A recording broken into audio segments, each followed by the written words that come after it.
शीशे की तरह दिल तोड़ गई एक थी वो पगली दीवानी।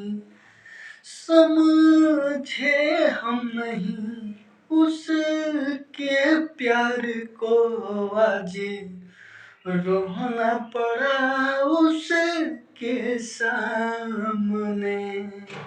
शीशे की तरह दिल तोड़ गई एक थी वो पगली दीवानी।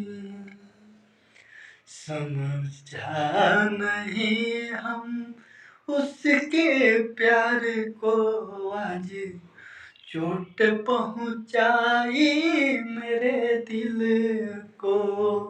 शीशे की तरह वो तोड़ गई एक थी वो पगली दीवानी।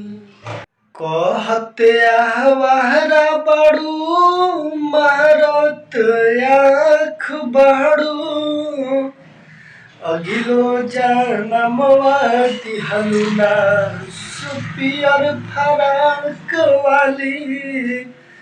कच कच महरतारुआ पियर फराक वाली।